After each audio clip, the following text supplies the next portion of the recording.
Greetings, dear ones. I am Kryon of Magnetic Service. We continue our lessons on a new tool we have described in this time, in this energy for humanity, and especially the old soul. And that is the ability to move to that which is within your soul.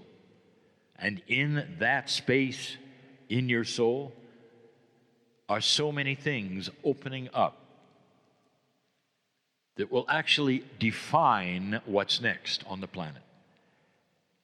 And there are so many who say, all of these spiritual things don't interest me.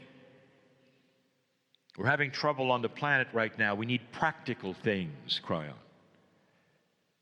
If you take a look at what I have taught you in these last few lessons, you will see practical things. When we start talking to you about the ability to talk to your biology in a succinct way with provable science behind it, things that you are beginning to just discover lead you to a path that is also spiritual. There is, dear ones, a meld between the practical and the spiritual, and there should be. Because that's how you walk the planet, as a creature in the image of the Creator. Made in the image of the Creator, which is love. That is the image you are. But more than that, a multidimensional one. So moving into a space where you communicate at many levels with your soul energy is the most practical thing you can do for survival on this planet. The one I want to talk about today, another very controversial one, is this. You did not come here to suffer. You came to spread light. And there would be those who say, but we don't know what's going to happen to us, because the randomness of life could bring us anywhere and hurt us badly or wipe us out. We just don't know. There are those who continue to say, this is what my life is like. I move from one bad thing to another. What if I told you that you could control it all? And that is the controversy. And that is what I want to discuss. Every single one of you listening to me right now has the ability to steer your own life into the safe harbors instead of the ocean storms. Every one of you. And this sounds so spiritual. There have been so many who say, well, I've heard this before. It's let go and let God. This is not what I speak of. Because that then gives away all of that practical power you have. And instead, what I'm telling you is that you have control through the God inside you to what happens to you. And now we speak of the field. There has been something discovered just recently, and I'll tell you a little bit about that enhances this strange idea that you can tap into what is next, what is around you, and move accordingly. In the early 2000s, the Heart Math Institute started experiments to find out one thing. Is it possible that human consciousness can change randomness? So let me redefine randomness for you. Luck. That's randomness. And you know all about luck. Good luck, bad luck. Some have some of it, some have none of it. It's random, isn't it? And HeartMath decided to set up all of these ways of measuring randomness. A process literally of electronically rolling the dice in 11 or 12 areas all over the planet. Because dice rolling is random. That was all electronic, and this is a metaphor. The dice is not being rolled physically, but the electronic chips that are random number generators are doing the same. And there they were, sitting all generating random numbers and random numbers. Until something happened, and that was your 9/11. And when that took place, there was a consciousness on the planet of millions who saw it all at once and had compassion. And for a few moments, all of those dice that were rolling, all of those electronic random number generators coordinated and synchronized and rolled the same number. Did you know that? This was science, dear ones. And it's reported even today, and you can find it. And what that showed them, if you're missing the point, is that a consciousness that swept over the earth changed luck. They proved that the consciousness of a human being has energy, but not just any energy, an energy to change things you thought were unchangeable. I want you to think about that. You're working now into a soul energy that is multidimensional, that is a consciousness that you have that's magnificent and stronger than you think for you. What if I told you you could change luck for yourself? Has anyone faced off with you? Perhaps you're living a wonderful life. You understand all these things. Perhaps this message isn't for you because you know it already. And there are many who do, listening to this, sitting here on this sandy hill. And many would turn to them and say, boy, are you lucky. And they have just given you a pat on the back for you understanding there's no such thing as luck for you. The field is being measured. It exists. If consciousness is energy and thoughts create that energy, that means that all of humanity on the planet are always creating energy with their thoughts. All of them. Collectively, where does that energy go? Does it stay? Is it a storehouse?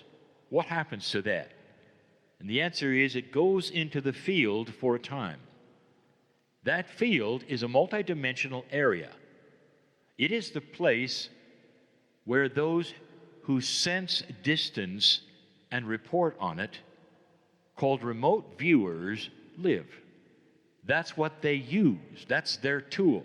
A remote viewer does not go and view something on the other side of the planet. The remote viewer, a successful one, simply views the field, which is right around them. Remember, multidimensionality has no time or distance or space constraints. It's all there all the time, present. It doesn't matter if it's happening on Mars. If there's consciousness there, you receive it here. It's everywhere. And that means that you have the ability to tap into that group consciousness. I'll say it again. I showed this to you. And I showed it to you one time so you could see it perfectly work. I was in the state of Texas and told you you'd have a new pope. I gave you that before, even in this series. And 13 months later, you did. Now that was not fortune-telling from Kryon. That was not prophecy from Kryon. That was me tapping into what already was happening in the field. For the older pope was in trouble. The newer pope, or the ones who were going to be asked to elect that pope, That was all in progress. You found out about it later, and 13 months later, it took place. That is the field, dear ones, and that's why I did it and gave it to you so you could see it. You have this ability to sense what is in progress. And how does that help a human being? And you say, as a human, how does it help me to know there's going to be a new pope? And I'll tell you this, you're missing the point. How would you like to have an idea, an inkling, a feeling, an intuition on which door to open when there's 2 doors? Well, what about if there are 10 doors, and one of those doors is going to lead you into a safe place? The field has the answer to that. For you live around other human beings and other consciousnesses all of the time. The most practical thing you do is get up in the morning, go about your business. Some of you go places, do things, and have to do it every single day and come back. Some would say, well, I have a guardian angel. You have just assigned your magnificent power to interpret the field to another person or an angel or an object. That happens all the time.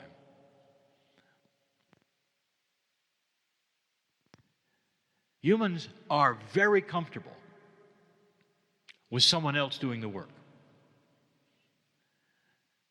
But it works for them. They have no idea that they are putting their own power to sense where they should go and what they should do, sometimes into a plastic object, that they then say, okay, where do we go now? Ah, thank you for telling me. And they go exactly to the right place. It's time to understand that it's you, and it always has been you. Here's another example. There are several roads before you.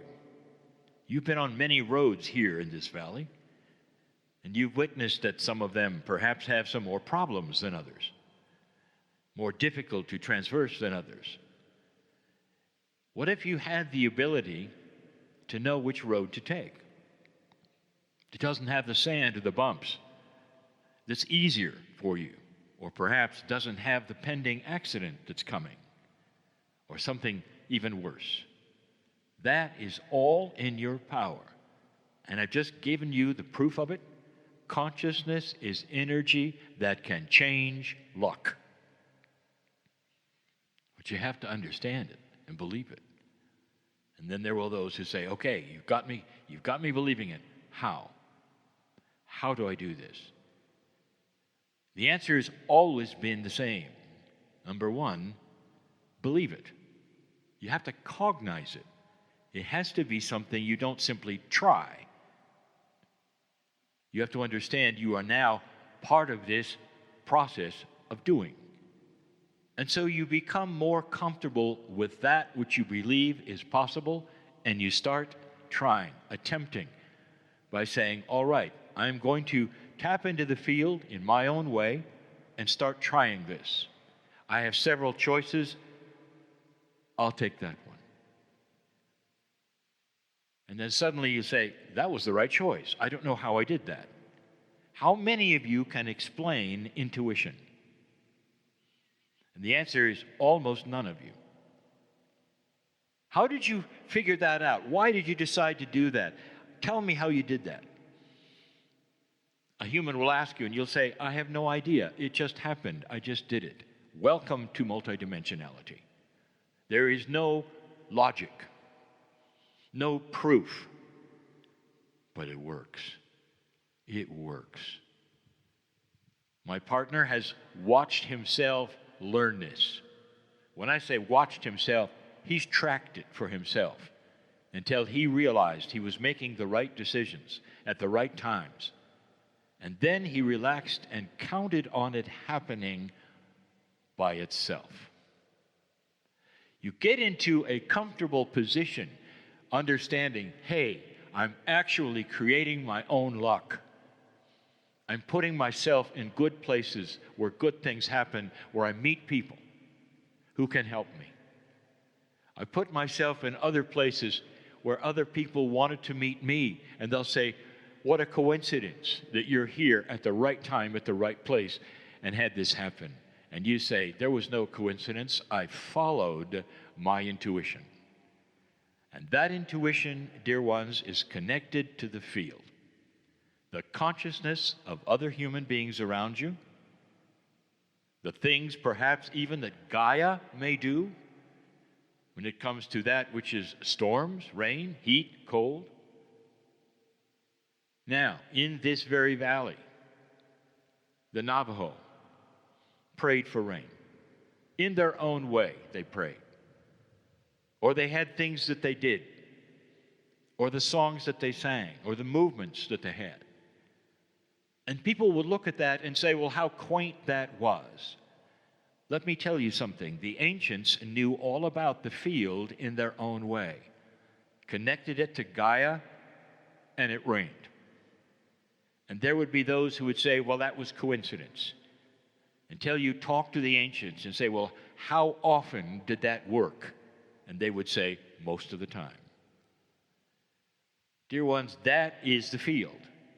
They had tuned in to the elements, which are also in the field.